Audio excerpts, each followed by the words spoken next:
Hello all of you, कैसे हैं आप सब लोग। मैं भी अच्छा हूँ। आज हम लोग देखने वाले हैं चैप्टर नंबर फर्स्ट का लेक्चर नंबर 8। ठीक है, काफ़ी लंबा सीरीज चल रही है, बढ़िया आप लोगों को समझ में आ रहा होगा।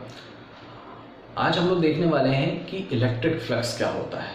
इलेक्ट्रिक फ्लक्स के अंदर एक इम्पॉर्टेंट कॉन्सेप्ट और हमें समझना है कि एरिया वेक्टर क्या होता है। तो पहले हम लोग एरिया वेक्टर कवर करेंगे और फिर हम लोग स्टार्ट करेंगे आपका इलेक्ट्रिक फ्लक्स। ठीक है, इसके बाद हम लोग समझेंगे कि गॉस लॉ किस तरह से आया और गॉस लॉ जो है वो क्या पता लगाता है।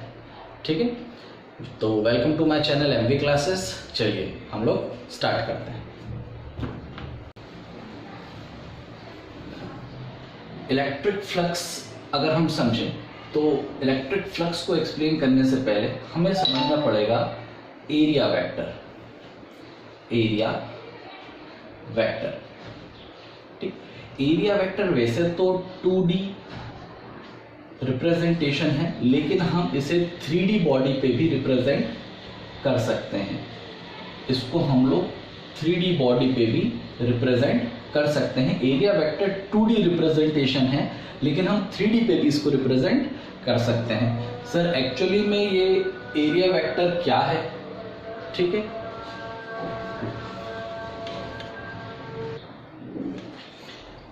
एरिया वेक्टर अगर हम समझना चाहें तो कुछ हम डायग्राम बनाते हैं। सपोज जैसे मैंने ये एक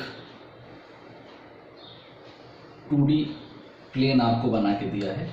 ठीक है, एरिया वेक्टर जब भी आपको बनाना हो तो आप क्या करेंगे, इस प्लेन के परपेंडिकुलर, समझें, इस प्लेन के परपेंडिकुलर आप एक लाइन खींचेंगे। ये है एरिया वेक्टर। ठीक, जैसे मान लीजिए मैंने इस तरीके से एक प्लेन बनाया है। ठीक है, तो इस प्लेन के परपेंडिकुलर एक लाइन खींचेंगे, उसको कहते हैं एरिया वेक्टर। एग्जाम्पल के तौर पे ये मैंने एक प्लेन पकड़ा है। अगर मैंने इसको इस तरह से किया तो एरिया वेक्टर होगा ऐसे, परपेंडिकुलर टू द प्लेन। अगर मैंने इस तरह से पकड़ा है, एरिया वेक्टर होगा ये, perpendicular to the plane.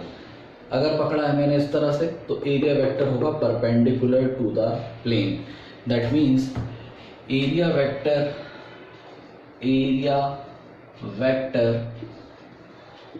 is perpendicular to the 2D plane surface। ठीक है, सरफेस के परपेंडिकुलर होता है। ज़रूरी नहीं हर बार प्लेन हो, अभी आपको बताया जाएगा। सरफेस के हमेशा परपेंडिकुलर होता है, सरफेस के हमेशा परपेंडिकुलर होता है। और कितने एरिया वेक्टर हो सकते हैं वो डिपेंड करते हैं कि आपने क्या 3D बॉडी बनाई है। ठीक है, एक ही एरिया वेक्टर नहीं होता। जैसे अगर मैं आपको एग्जांपल दूं, मैंने आपको एक क्यूबॉइड बना के दिया है ना, मैंने आपको एक क्यूब या क्यूबॉइड बना के दिया। ठीक है, दिस इज, तो मैं आपसे कहूं कि इसमें एरिया वेक्टर बताइए, तो आप क्या कहेंगे, एक परपेंडिकुलर ये रहा एरिया वेक्टर 1, एक परपेंडिकुलर नीचे एरिया वेक्टर 2, एक परपेंडिकुलर इस प्लेन का एरिया वेक्टर 3, एक परपेंडिकुलर इसका एरिया वेक्टर 4, एक परपेंडिकुलर ये जो बाहर आएगा इसके लिए, और एक परपेंडिकुलर इसके लिए, है ना। आप चाहें तो बना सकते हैं area vector 5 and area vector 6। ठीक है, मीन्स अगर आप एक क्यूबॉइड को जज करते हैं, क्यूबॉइड को, तो उसके 6 फेसेस हैं, 6 फेसेस से परपेंडिकुलर एक लाइन पास होगी, वो है इसके एरिया वेक्टर। तो 6 एरिया वेक्टर बने इस 3D के। अगर मैं बोलूं कि एरिया वेक्टर 2D रिप्रेजेंटेशन है, हम 3D में डायरेक्ट नहीं बना सकते, तो बात सही है, लेकिन 3D में बना सकते हैं। ठीक है, जैसे मान लीजिए कि मैंने एक सिलेंडर लिया। देखो, आपको 3D में बहुत सारी चीज़ों के बारे में डिस्कस नहीं करना है। आपको 3D में किस किस के बारे में डिस्कस करना है, क्यूब या क्यूबॉइड के बारे में डिस्कस कर लीजिए। ठीक है, मैं बता चुका हूँ 6 एरिया वेक्टर होते हैं और किस डायरेक्शन में होंगे ये भी दिखा दिया।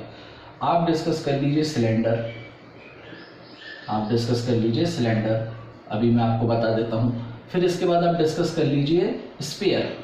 बस इन 2-3 फिगरों के बारे में स्टडी कर लीजिए, आपका एरिया वेक्टर का इससे ज़्यादा आपको पूछा भी नहीं जाएगा। ठीक, तो एक देखिए ये है प्लेन, एक प्लेन ये है, इसके परपेंडिकुलर एक एरिया वेक्टर 1, एक इसके पैरेलल एरिया वेक्टर 2, और एक ये कर्व्ड भी तो होगा। ये मत सोचना मैंने 2 बनाए हैं, ये एक ही है। सिलेंडर में एक ऊपर जाएगा एक नीचे जाएगा, और एक कर्व्ड भी तो है, तो एक कर्व्ड से बाहर निकलता हुआ ये एक ही है, एरिया वेक्टर 3, एरिया वेक्टर 3। ठीक, चलिए यहीं पे स्फीयर भी बना लें। मान लीजिए अगर ये स्फीयर बोलो मैंने, तो स्फीयर के कितने सरफेस एरिया है भाई? एक ही तो एरिया है इसका। बात समझ में आ रही है? कर्व है ना पूरी बॉल की तरह, तो सबसे बाहर निकलता हुआ एरिया वेक्टर परपेंडिकुलर, तो कहीं भी बनाओ सब एक ही एरिया वेक्टर होंगे, सब एक ही एरिया वेक्टर होगा। मतलब A1 A1 A1 and A1। तो अगर मैं यहाँ पे बोलूँ कितने एरिया वेक्टर निकले, तो एक एरिया वेक्टर होगा मैक्सिमम। ठीक है, किसी स्पेयर में, किसी स्पेयर में। और अगर मैं बात करूँ किसी सिलेंडर में, तो मैक्सिमम जो एरिया वेक्टर निकलेगा वो निकलेंगे 3। अब सर मैक्सिमम मिनिमम क्या भाई, वो चार्ज पे भी बात होगी, धीरे धीरे आएंगे हम उसके ऊपर। और मान लीजिए अगर हम क्यूब या क्यूबॉइड के ऊपर बात करें, ये तो मैंने क्यूब बनाया है, मान लो क्यूबॉइड भी अगर होता तो उस केस में यहाँ पे मैक्सिमम एरिया वेक्टर 6 होते। ठीक है, तो एरिया वेक्टर हम कैसे बनाएंगे? हम सरफेस के परपेंडिकुलर लाइन ड्रॉ करेंगे या समझेंगे, और वो एरिया वेक्टर हमें पढ़ना किस में है? पढ़ना 3D में ही है, लेकिन आप इकट्ठा 3D में नहीं बोल पाओगे कि एक ही लाइन बना दो तीनों, पूरा स्पेयर या पूरा क्यूबॉइड या पूरा सिलेंडर कवर हो जाए। नहीं, आपको हर एक सरफेस को देख के, 2D सरफेस को देख के एरिया वेक्टर बनाना है। ठीक है, आई होप कि आपको समझ में आया हो। इतना नोट डाउन करें पॉज करके, इतना नोट डाउन करें पॉज करके। अब इसकी इंपॉर्टेंस क्या है ये मैं आपको बताऊंगा कि भाई एरिया वेक्टर क्यों पढ़ रहे हैं सर, हमने ये क्यों सीखा? हम तो इलेक्ट्रिक फ्लक्स पढ़ रहे थे। चलिए, तो बिना एरिया वेक्टर क्यों समझे आप इलेक्ट्रिक फ्लक्स नहीं समझ पाओगे, क्योंकि इलेक्ट्रिक फ्लक्स है number of field lines passing through surface, passing through surface. क्या है? Number of electric field lines passing through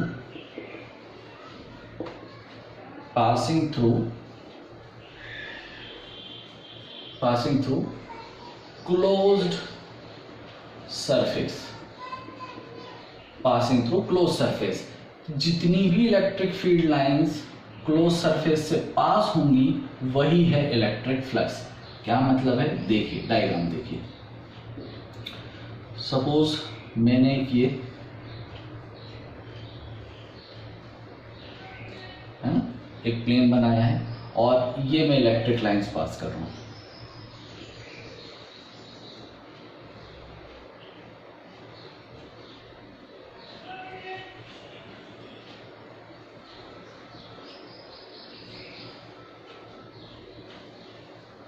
ठीक, मैं अगर बोलूं कि मेरी इलेक्ट्रिक फील्ड लाइंस कितनी हैं, इलेक्ट्रिक फील्ड लाइंस कितनी हैं, तो आपका जवाब होगा 1 2 3 4 5। सर मेरी इलेक्ट्रिक फील्ड लाइंस 5। लेकिन अगर मैं बोलूं आपका इलेक्ट्रिक फ्लक्स कितना है, तो आप सिर्फ उस लाइनों को कैलकुलेट करेंगे जो इससे पास हो रही है, जो इस सरफेस से पास हो रही है। 1 2 3, तो इलेक्ट्रिक फ्लक्स हो गया 3, इलेक्ट्रिक फ्लक्स हो गया 3। ठीक है, मान लीजिए कि ये सरफेस से ढेर सारी इलेक्ट्रिक फील्ड लाइंस पास हो रही है, ऊपर से भी, नीचे से भी, और कुछ इससे भी जा रही हैं। तो इलेक्ट्रिक फील्ड लाइंस में सब कैलकुलेट होंगी, सब, ऊपर वाली भी, नीचे वाली भी, इससे जाने भी, वो इलेक्ट्रिक फील्ड लाइंस हैं। लेकिन जो इस सरफेस से पास होगा उसको कहेंगे इलेक्ट्रिक फ्लक्स। बात समझ में आई? इलेक्ट्रिक फ्लक्स वो फील्ड लाइंस हैं, वो इलेक्ट्रिक फील्ड लाइंस है जो सरफेस से पास हो, जो सरफेस से पास हो। ठीक है, जो सरफेस से पास हो, इलेक्ट्रिक फील्ड लाइंस। ठीक है, इसको नोट करें। अब मैं अगर आपसे डिस्कस करूं कि भाई ये इलेक्ट्रिक फील्ड लाइंस तो ठीक है, हम समझ गए जो सरफेस से पास हो, तो ये जो इलेक्ट्रिक फील्ड लाइंस है ये किस किस चीजों पे डिपेंड करती हैं? फैक्टर, इंपॉर्टेंट बात बता रहा हूं, फैक्टर अफेक्टिंग इलेक्ट्रिक फ्लक्स। ठीक है, अब मैं सीधा सीधा सिंबल लगाऊंगा कि ऐसे कौन कौन से फैक्टर हैं जिससे इलेक्ट्रिक फ्लक्स इफेक्ट होता है। तो सबसे पहली चीज electric field intensity, electric field intensity, intensity. ठीक है, इलेक्ट्रिक फील्ड इंटेंसिटी को हम लोग ई बोलते थे, इलेक्ट्रिक फील्ड लाइंस। सपोज यहां पे आपका एक क्लोज सरफेस है और यही सेम क्लोज सरफेस मैंने यहां भी लिया, यहां पे इलेक्ट्रिक फील्ड लाइंस ऐसे जा रही हैं, मैंने सेम सरफेस लिया है, जितना बड़ा ये है उतना बड़ा ये है। ठीक है, और यहां पे जो फील्ड लाइंस है वो काफी क्लोज हैं। इससे क्या पता चलता है? देखो, दो बातें पता चलती हैं कि ये भी यूनिफॉर्म इलेक्ट्रिक फील्ड है, ये भी यूनिफॉर्म इलेक्ट्रिक फील्ड है। सर कैसे? क्योंकि ये भी पैरेलल है और ये भी पैरेलल है, इक्वी डिस्टेंस है। हमने पढ़ा था कि यूनिफॉर्म इलेक्ट्रिक फील्ड कैसे बोलते हैं, जो पैरेलल और इक्वी डिस्टेंट हो, जिसका डिस्टेंस कम ज़्यादा ना हो, बराबर हो और पैरेलल हो। तो ये भी यूनिफॉर्म है, ये भी यूनिफॉर्म है। अब इन दोनों की इलेक्ट्रिक फील्ड को लेके आपका क्या कहना है? शायद आप कहेंगे कि सर इसकी इंटेंसिटी ज़्यादा है, इसकी इलेक्ट्रिक फील्ड पास है, डेंसिटी ज़्यादा है, इसका मतलब इलेक्ट्रिक फील्ड इंटेंसिटी ज़्यादा है, ये ज़्यादा इलेक्ट्रिक फील्ड बनाएगी, इसकी इलेक्ट्रिक फील्ड इंटेंसिटी कम है। बिल्कुल, तो अगर इलेक्ट्रिक फील्ड इंटेंसिटी बढ़ा दी जाती है, इलेक्ट्रिक फील्ड इंटेंसिटी बढ़ा दी जाती है तो क्या ज़्यादा लाइनें पास होंगी? देखो साफ साफ दिख रहा है, यहाँ से सिर्फ दो ही लाइन पास हो रही हैं, यहाँ से ज़्यादा लाइनें पास हो रही हैं। तो क्या हम इस बात को कंक्लूड करके कह सकते हैं कि electric flux is directly proportional to electric field intensity? जितनी ज़्यादा इलेक्ट्रिक फील्ड इंटेंसिटी होगी उतने ज़्यादा लाइनें पास होंगी। भाई मान लीजिए कि यही एक सरफेस अगर मैं लूँ कि भाई यही एक सरफेस है और एक बार मैं यूनिफॉर्म इलेक्ट्रिक फील्ड डालूँ जो कि कम इंटेंसिटी वाली होगी, तो दूर दूर लाइनें होंगी, हो सकता है इससे कम लाइन पास हो। लेकिन अगर इलेक्ट्रिक फील्ड इंटेंसिटी बढ़ा दी जाएगी तो वही लाइनें पास आ जाएगी, तो ज़्यादा लाइनें पास होंगी, इससे ज़्यादा लाइनें पास होंगी। जितनी ज़्यादा लाइनें पास होंगी उतना ज़्यादा इलेक्ट्रिक फ्लक्स होगा। ठीक है, तो फर्स्ट IMP इंपॉर्टेंट पॉइंट कि जो इलेक्ट्रिक फ्लक्स है ये डायरेक्टली प्रोपोर्शनल होती है इलेक्ट्रिक फील्ड इंटेंसिटी के या इंटेंसिटी ऑफ इलेक्ट्रिक फील्ड के। ठीक है, नोट करें, इसको रब कर रहा हूं मैं। ओके, ठीक, ये बात मैं कहीं पे लिख लेता हूं यहाँ पे कि पॉइंट नंबर 1 कि electric field intensity is directly proportional to intensity of electric field. Second most thing is कि अगर मान लीजिए, सेकेंड फैक्टर, अगर मान लीजिए कि मैंने एक ही यूनिफॉर्म इलेक्ट्रिक फील्ड ली, इलेक्ट्रिक फील्ड में बदल ही नहीं रहा हूँ, है ना, सेम इलेक्ट्रिक फील्ड यहाँ लिया और वही सेम इलेक्ट्रिक फील्ड मैंने यहाँ ली, सेम यूनिफॉर्म इलेक्ट्रिक फील्ड। यहाँ पे मैंने सरफेस को छोटा रखा और यहाँ मैंने सरफेस को अगर बड़ा रख लिया तो इलेक्ट्रिक फील्ड लाइंस वही थी जो यहाँ है वो यहाँ है, सेम दोनों में। लेकिन यहाँ पे मैंने सरफेस को छोटा कर दिया, सरफेस का एरिया कम कर दिया, यहाँ सरफेस का एरिया बढ़ा दिया, तो यहाँ से जो इलेक्ट्रिक फ्लक्स पास हो रहा है वो ज़्यादा आ रहा है, यहाँ से कम आ रहा है। तो यहाँ पे एक बात और मिलती है कि एरिया ऑफ सरफेस पे भी ये चीज़ डिपेंड करती है कि electric flux is also directly proportional to area of surface. जितना ज़्यादा बड़ा एरिया उतनी ज़्यादा लाइनें पास होंगी। और ये तो जनरल बात है भाई, जब एक नॉर्मल लाइन पास हो रही है, normal electric field lines pass हो रही हैं, तो जहाँ पे बड़ा एरिया होगा वहाँ से ज़्यादा निकल जाएंगी, जहाँ छोटा एरिया होगा वहाँ से कम निकलेंगी। ठीक है। तो सेकंड कंक्लूसिव बात जो हमने देखी वो क्या, कि इलेक्ट्रिक फ्लक्स जो है वो डायरेक्टली प्रोपोर्शनल होता है एरिया पे भी। ठीक है, ये दोनों बातें साफ हो गई हैं, नोट करें, मैं मिटा दूं। ठीक है, थर्ड पॉइंट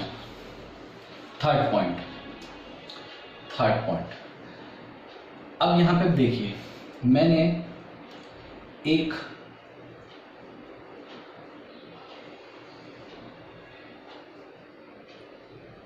फील्ड लाइंस बनाई,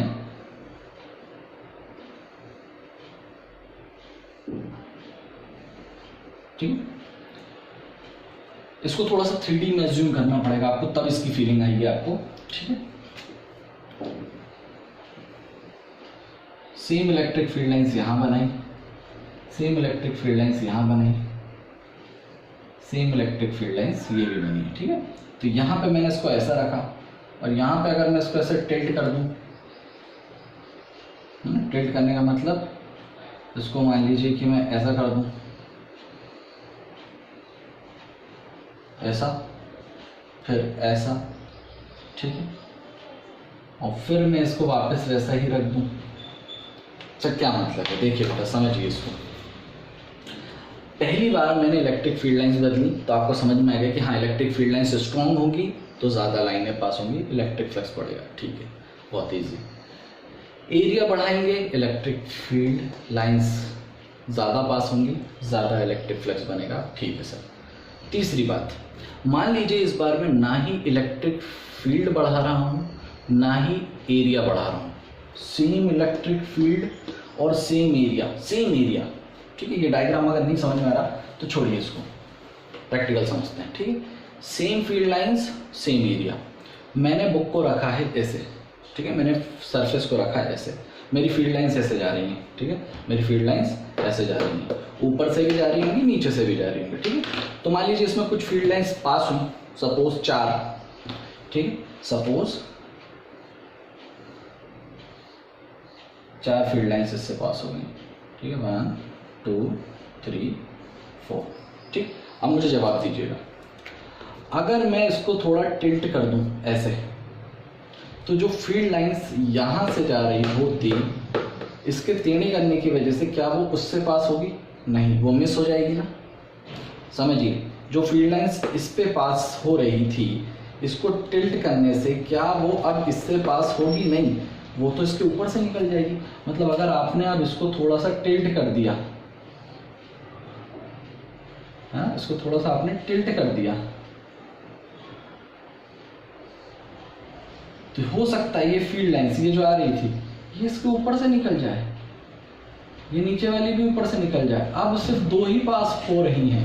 आपने करा क्या? कुछ नहीं करा, इस एंगल को टिल्ट कर दिया, इस एंगल को टिल्ट कर दिया। ये जो आपका एरिया वेक्टर है, एरिया वेक्टर का डायरेक्शन क्या होगा? देखो, ये होगा ना एरिया वेक्टर का डायरेक्शन, एरिया वेक्टर का डायरेक्शन ये होगा, इसका एरिया वेक्टर का डायरेक्शन ये। भाई एरिया वेक्टर तो सरफेस से डिसाइड होता है ना, ये तो इलेक्ट्रिक फील्ड लाइंस है, इलेक्ट्रिक फील्ड लाइंस हैं, कंफ्यूज ना हो, अच्छे से बातों को सुने कि इलेक्ट्रिक फील्ड लाइंस ये हैं और एरिया वेक्टर तो सरफेस पर डिपेंड करता है। तो सरफेस ये था तो ये एरिया वेक्टर, सरफेस टिल्ट हो गया तो ये एरिया वेक्टर। अब अगर मैं इसको बिल्कुल सीधा कर दूं, अरे ये तो थोड़ी सी मोटी किताब दिख रही होगी, हमारा 2D ऐसा थोड़ी ना होता है, 2D तो एक पेज की तरह होता है, एक पेज सीधा कर दूं तो आप बोलोगे सर इससे तो अब एक भी फील्ड लाइंस पास नहीं होगी। मान लो इसको ये कर दिया आपने, ये हो गया एक पेज, इसका एरिया वेक्टर या तो ऊपर बना लो या नीचे बना लो, तो फील्ड लाइंस इससे कितनी पास होंगी? लो भाई, एक भी फील्ड लाइंस पास नहीं हो रही है। बात समझ में आ रही है आप लोगों को? ठीक है, आई होप समझ में आ रही है। ठीक है, थर्ड केस में इंपॉर्टेंट है, आराम से इंपॉर्टेंट है। थर्ड केस में ना ही हमने इलेक्ट्रिक फील्ड बदली, ना ही हमने एरिया वेक्टर बदला, हम सिर्फ एरिया वेक्टर, ये एरिया वेक्टर है और ये फील्ड लाइंस ऐसे ही अज्यूम करो, ऐसे ही जा रही है, ऐसी मेरी फिंगर दिख रही है ना, ऐसी। तो एरिया वेक्टर के साथ जब मैं इसको ऐसे पास करूँगा, देखो वो जो मेरा पेन है उससे इसका एंगल चेंज होगा, अब देखो चेंज हो गया। ठीक है, तो अब की बार क्या हो रहा है कि फील्ड लाइंस बदल रही हैं। देखो फील्ड लाइंस यहाँ चारों हो रही थी, यहाँ 2 हुई, यहाँ अब एक भी नहीं हुई। तो यहाँ पे बात होती है angle between area vector and electric field lines. यहाँ पे एरिया वेक्टर और इलेक्ट्रिक फील्ड लाइंस के बीच में एंगल कितना है? अगर मैं उस एंगल को थीटा बोलूँ, उस एंगल को मैं अगर थीटा बोलूँ तो यहाँ थीटा कितना है सर? थीटा 0 है। अरे भाई जो इलेक्ट्रिक फील्ड का डायरेक्शन है वही एरिया वेक्टर का डायरेक्शन है। हाँ मान लो यहाँ थीटा कुछ होगा, यहाँ थीटा कुछ होगा, है ना? थीटा मान लीजिए यहाँ थीटा ही है, चलो हमें नहीं पता थीटा क्या है। और यहाँ पे थीटा क्या होगा? इलेक्ट्रिक फील्ड एरिया वेक्टर ये जा रहा है, इलेक्ट्रिक फील्ड ऐसे जा रही है। थीटा कितना हो गया? 90। देखो मैं समझाने की कोशिश कर रहा हूँ, थोड़ा सा आप साथ साथ चलो, आपको सब समझ में आएगा, सब समझ में आएगा। ठीक है, अब आप मुझे ये बताइए कि सबसे ज़्यादा इलेक्ट्रिक फील्ड लाइंस किससे पास हुई? इससे या इससे? तो मुझे तो इससे लग रहा है। अब ट्रिग्नोमेट्री पढ़ी है आपने क्लास 10th में, तो आपको पता है कि 6 ही ट्रिग्नोमेट्रिक आइडेंटिटी है, sine cos tan, cot sec cosec. और बेसिकली कहें तो 2-3 ही है, साइन कॉस और टेन। साइन का उल्टा हो जाता है कॉसेक, कॉस का उल्टा सेक, टेन का उल्टा कॉट। तो 3 पता है, तो 3 के बारे में और डिस्कस करने की जरूरत नहीं, वो इसी के रेसिप्रोकल हैं। तो साइन कॉस और टेन किस में 0 की वैल्यू सबसे ज़्यादा आती है? कॉस 0 मैंने बोल ही दिया, कॉस 0 की वैल्यू सबसे ज़्यादा आती है। कॉस 0 की वैल्यू होती है मैक्सिमम 1 और कॉस 90 की वैल्यू होती है 0। तो हमें यहाँ पे कितनी फील्ड लाइंस, फ्लक्स कितना बन रहा है हमारे यहाँ पे? सर यहाँ पे फ्लक्स, हमारा जो फ्लक्स है वो कितना बन रहा है? 0। फ्लक्स है ही नहीं। और यहाँ फ्लक्स जो बनेगा, जो भी फ्लक्स बनेगा वो मैक्सिमम बनेगा। तो यहाँ पे ये कहा जाता है कि electric flux is also directly proportional to cos of theta. मैं यहाँ पे आपको बताने की कोशिश कर रहा हूँ कि कॉस ही थीटा क्यों लिया गया, साइन क्यों नहीं ले लिया, हमने टेन क्यों नहीं ले लिया? क्योंकि यहाँ पे देखा गया कि जब एरिया वेक्टर और इलेक्ट्रिक फील्ड के बीच का डायरेक्शन 0 था तब मैक्सिमम निकल रही है। तो कॉस 0 की वैल्यू सबसे मैक्सिमम आती है, साइन 0 की वैल्यू तो 0 हो जाती है, साइन 0 की वैल्यू तो 0 हो जाती है और टेन 0 की वैल्यू भी 0 होती है। तो बचा कॉस, तो कॉस 0 की वैल्यू 1 होती है। और यहाँ भी देखो सर, जब ये एरिया वेक्टर और इलेक्ट्रिक फील्ड के बीच का डायरेक्शन 90 डिग्री था तब हमें मैक्सिमम मिला। तो किसकी वैल्यू 90, सॉरी मैक्सिमम नहीं 0। यहाँ पे इलेक्ट्रिक फ्लक्स कितनी पास हो रही है इससे? एक पेज रख के देखो कितनी पास हो रही है, एक भी नहीं। पास तो तब होती जब उसके परपेंडिकुलर आती हो 90 डिग्री पे, उसी के, सॉरी परपेंडिकुलर नहीं, उसी के डायरेक्शन में। तो यहाँ पे बात ये कि भाई कॉस 90 की वैल्यू सबसे कम होती है, 0 होती है। तो यहाँ पे आपको तीसरा जो वैल्यू निकल के आई कि electric flux is also directly proportional to cos of theta, where theta is the angle between area vector and electric field lines. अच्छे से समझ लीजिएगा, ठीक है? चलिए इसको नोट डाउन कर लीजिए पॉज करके। ओके, अब अगर इन्हीं तीनों बातों को मैं अगर मैं एक साथ लिखूं, इन्हीं तीनों बातों को मैं अगर एक साथ लिखूं कि फाई ई डायरेक्टली प्रोपोर्शनल है इलेक्ट्रिक फील्ड के, फाई ई डायरेक्टली प्रोपोर्शनल है एरिया वेक्टर के, और फाई ई डायरेक्टली प्रोपोर्शनल है कॉस थीटा के। थीटा क्या है? इन दोनों के बीच का एंगल, ई और ए के बीच का एंगल। तो phi E is equals to E A cos theta, E A cos theta. तो ये है आपके इलेक्ट्रिक फ्लक्स का formula, E A cos theta. किसी बुक में phi E is equals to E A लिख देता है या ई डॉट ए लिख देता है, क्योंकि आपने पढ़ा है अगर दो वेक्टर क्वांटिटी के बीच में से डॉट हटाते हो तो उसमें आ जाता है कॉस थीटा।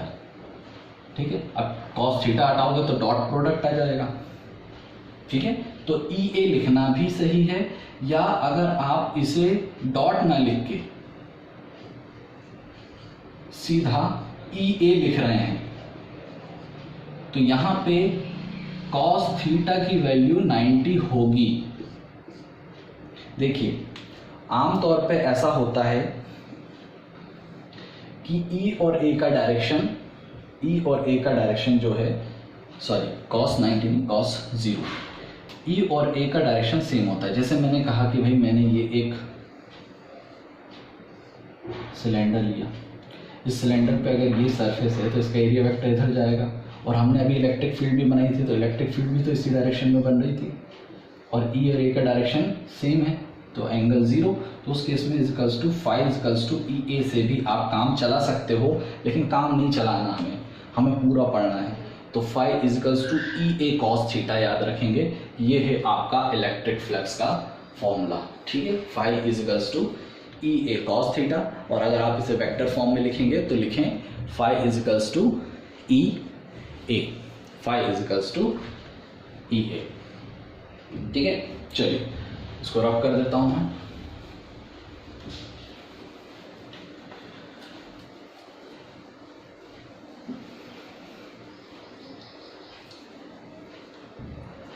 अब मैं आपसे एक क्वेश्चन पूछता हूं। सपोज मान लीजिए कि ये एक चार्ज है और इस चार्ज के आसपास ये एक क्लोज्ड सरफेस बना हुआ है, ठीक। तो इस चार्ज से इलेक्ट्रिक फील्ड लाइंस कैसे बनेंगी? सही, ऐसे रेडियली आउटवर्ड, ई है ना, 3D पूरा कहीं भी, ठीक है। और अगर मैं एरिया वेक्टर बनाऊं इस सरफेस का, तो सर एरिया वेक्टर भी ऐसे ही पास होगा, 90 डिग्री बना के सरफेस पे, ठीक है। तो हम क्या करते हैं, हम यहाँ पे एक एलिमेंटल पार्ट कट करते हैं, ठीक है। और इस एलिमेंटल पार्ट की मदद से इस पूरे सरफेस पे टोटल इलेक्ट्रिक फ्लक्स पता करने की कोशिश करते हैं, टोटल इलेक्ट्रिक फ्लक्स, हाँ। तो क्वेश्चन ये है, find total electric flux in a closed surface. इस क्लोज सरफेस से टोटल इलेक्ट्रिक फ्लक्स पता करो। तो हम लोगों ने इलेक्ट्रिक फ्लक्स का एक फॉर्मूला अभी देखा, क्या? ई ए कॉस थीटा, ठीक है। यहाँ पे थीटा कितना है सर? थीटा ई और ए का डायरेक्शन सेम है तो थीटा हो गया 0, थीटा क्या हो गया 0। और आपको पता है कॉस 0 की वैल्यू क्या होती है? 1, कॉस 0 की वैल्यू 1 होती है। तो phi E equals to E A into 1। देखो मैं बच्चों की तरह बता रहा हूँ, आप इसे ई ए लिख के काम खत्म कर सकते हो, ठीक है। Phi equals to E A, ठीक है। अब यहाँ पे बात हो रही है छोटे से एलिमेंटल पार्ट की, तो पूरा ए थोड़ी ना होगा, ये तो छोटा सा ए होगा, जैसे अपन डी ए कहेंगे। तो यहाँ पे पूरा फाई नहीं मिलेगा, del phi E equals to E d A, ठीक है। और यहाँ पे हम कर देंगे इंटीग्रेशन। अरे छोटे छोटे डी ए पूरे को प्लस करेंगे तो पूरा ए मिल जाएगा हमें, ठीक है भाई। डी फाई ई का इंटीग्रेशन हो जाएगा फाई ई, मतलब फाई टी लिख दो, टोटल फ्लक्स। इलेक्ट्रिक फील्ड हर जगह सेम है, इलेक्ट्रिक फील्ड ऐसा नहीं है कि ये क्यों उधर ज़्यादा इलेक्ट्रिक फील्ड देगा उधर कम, हर जगह सेम देगा भाई वो, ठीक है। तो ई के बाहर कर लिया हमने, और डी ए अंदर रह गया क्योंकि एरिया वेक्टर ही तो चेंज हो रहा है, ठीक है। क्या ई की वैल्यू हमें पता है? हाँ, ई की वैल्यू हमें पता है, K Q upon R square, R क्या है? आर है रेडियस इस स्फीयर का, है ना, इससे इसकी स्टडी कर रहा हूँ, ये है वो आर, चार्ज से जिस पॉइंट पर अब स्टडी कर रहा है उसका डिस्टेंस आर, ठीक है। अब अगर मैं डी ए को, यहाँ देखिए, अगर मैं डी ए को इंटीग्रेट कर दूँ, इस पूरे डी ए को इंटीग्रेट कर दूँ तो क्या पूरा ए आ जाएगा? ए मतलब पूरा एरिया, और ये पूरा एरिया, क्या इस एरिया की जगह में इस पूरे का सरफेस एरिया लिख सकता हूँ? एरिया मतलब पूरा सरफेस एरिया ऑफ स्फीयर, और सरफेस एरिया ऑफ स्फीयर क्या होता है? 4 पाई आर स्क्वायर, ठीक है, 4 पाई आर स्क्वायर। अब इसकी जगह मैं 4 पाई आर स्क्वायर अगर लिख दूं तो चल जाएगा, बिल्कुल चल जाएगा। आपको के की वैल्यू भी पता थी, के की वैल्यू आपको पता है 1/4 pi epsilon naught Q upon R square. K की जगह 1/4 pi epsilon naught Q upon R square, और ये है 4 पाई आर स्क्वायर। तो 4 पाई से 4 पाई खत्म, आर स्क्वायर से आर स्क्वायर खत्म, 1/एप्सिलॉन नॉट इंटू क्यू। ये है आपका टोटल फ्लक्स, और इसी को हम लोग कहते हैं गॉस लॉ। इसी को हम लोग कहते हैं गॉस लॉ। ठीक है, गॉस लॉ एक्चुअल में क्या कहता है? गॉस लॉ कहता है कि the total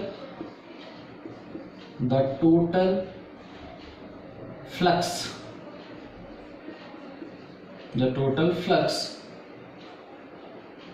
in a closed surface, किसी भी क्लोज सरफेस पे जो टोटल फ्लक्स मिलता है इज ऑलवेज इक्वल्स टू